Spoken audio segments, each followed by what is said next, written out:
शांति। मैंने बताया है कि हमारे जो 3 शरीर है उसको साफ करने के लिए दुआ बहुत ज़रूरी है। और दुआ अनेक रीति से हम प्राप्त कर सकते हैं, लेकिन कई चीज़ें बहुत इजी है।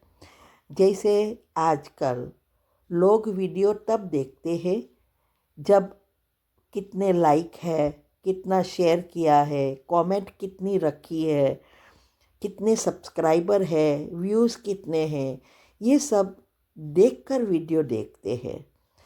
तो यहाँ भी हमें अगर दुआ कमाना है तो हर एक वीडियो में लाइक, शेयर, कमेंट और सब्सक्राइब करना है। इससे कई आत्माएं इसको देखेंगी तो उसमें भगवान की बातों को समझने के लिए मन होगा और फिर इसमें से कई आत्माएं बाबा के जो छुपे हुए रत्न हैं, माना भगवान के बच्चे जो है वो निकल आएंगे। और कईयों को, बाहर वालों को भी अगर इससे फ़ायदा होगा तो इस सब से दुआ मिलेगी जिसने ये 4 चीज़ें की है। इसीलिए ये घर बैठे दुआ कमाओ। लोग घर बैठे पैसा कमा रहे हैं, आप दुआ कमाओ तो हम भगवान के बच्चे नंबर 1 में जल्दी जल्दी आ सकेंगे। ठीक है। ओम शांति। ओम शांति। आपका प्रश्न है, जब से ज्ञान में आए तब से सबसे रिश्ता खराब हो गए हैं। धारणाओं की वजह से लोग मुझे पसंद नहीं करते हैं।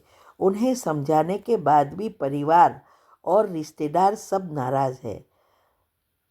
दूसरा प्रश्न है, मेरा कोई भी काम नहीं बन रहा है, नहीं जॉब मिल रही है। कई बार योग भट्टी भी कर चुकी, मेरे साथ कुछ भी अच्छा नहीं हो रहा है। इतना दुख मिल रहा है। इसीलिए कभी कभी मन में आता है, क्या सच में भगवान है तो थोड़ा सा भी मदद क्यों नहीं कर रहे। उत्तर है, पहले तो मैं ये कहूँगी, आपने ज्ञान को समझा ही नहीं है।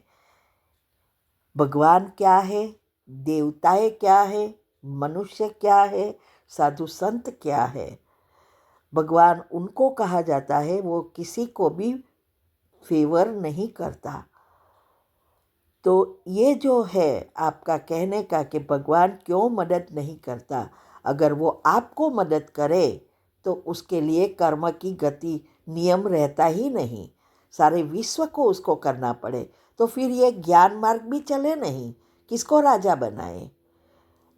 इसीलिए ये भगवान की मदद क्या है वो भी समझने की ज़रूरत है। पहले तो मदद उनकी मिलती है जब आपके पॉजिटिव तार, दिल के तार उसके पास पहुंचता है। भक्ति में भी यही है। आजकल भक्ति दिखाई दे रही है फिर भी फल नहीं मिलता क्योंकि तार नहीं पहुंचते हैं। तो यहाँ भी ऐसी है कि भगवान की मदद तब जाती है जब हमारे दिल के वाइब्रेशंस, भावनाएं जाती है, तब उनकी शक्ति आती है और हमें मदद मिलती है। दूसरा, उनको तो कोई शरीर नहीं है, तो कोई किसी को तो निमित्त बनाएगा ना हेल्प करने के लिए।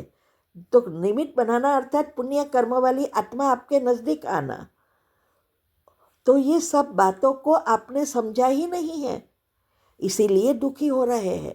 ना धारणाओं के कारण दुखी हो और न ही कोई चीज़ आपके लिए नहीं हो रही है उसका कारण ज्ञान मार्ग नहीं है।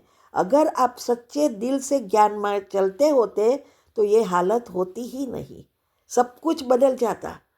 सबको नौकरी मिल रही है, आपको नहीं मिल रही है। आपके विचार, आपकी नेगेटिविटी, आपका पुरुषार्थ नहीं है, नहीं योग लग रहा है। इसीलिए ये बातों को जब तक समझेंगे नहीं तब तक कोई भी चीज़ अच्छी नहीं होगी। और भगवान को ब्लेम करना, वो भी ज्ञान मार्ग में आके, उससे बड़ी मूर्खामी तो कोई है ही नहीं। तो ये जो है धारणाओं के कारण कुछ नहीं हुआ है, आपकी खुद की नेगेटिविटी के कारण, योग ना होने के कारण हुआ है, डिसीजन नहीं ले सकते हैं।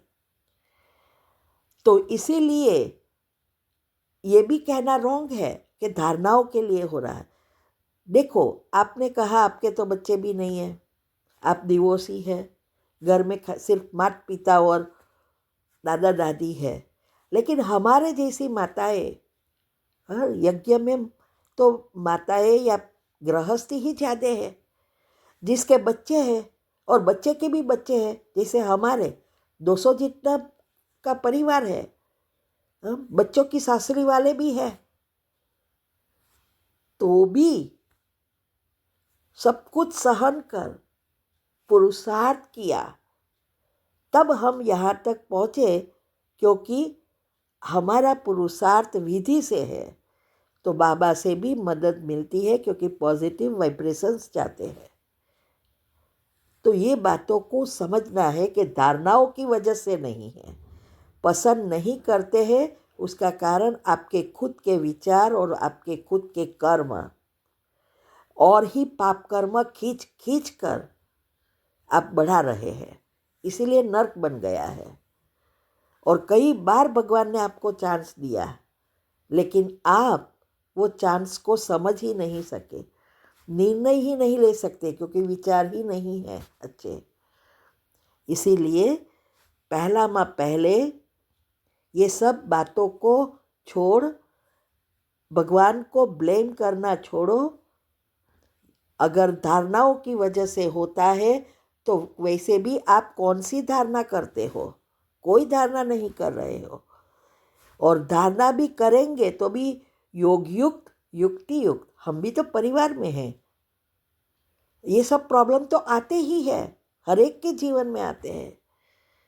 फिर लेकिन जो इसको योग में पक्का बन अपने आप को परिवर्तन कर पॉजिटिव बनते हैं, वो पुराने कर्म भी खींचना बंद करते हैं और अच्छे कर्म का बीज बोते हैं। फिर सकाश देकर सारे काम करते हैं। सकाश यही है, भगवान की मदद। लेकिन सकाश कब दे सकेंगे? विचारों में मन स्टेबल होगा, योग लगता होगा। इसीलिए शांति से ये बैठ करो और पुरुषार्थ पे ध्यान दो। अभी समय है भी नहीं, तभी आपको करेक्ट डिसीजन ले सकेंगे। बाकी भगवान तो आपको बहुत मदद करना चाहता है, और किया भी है, आप चेक करो। ठीक है? ओम शांति।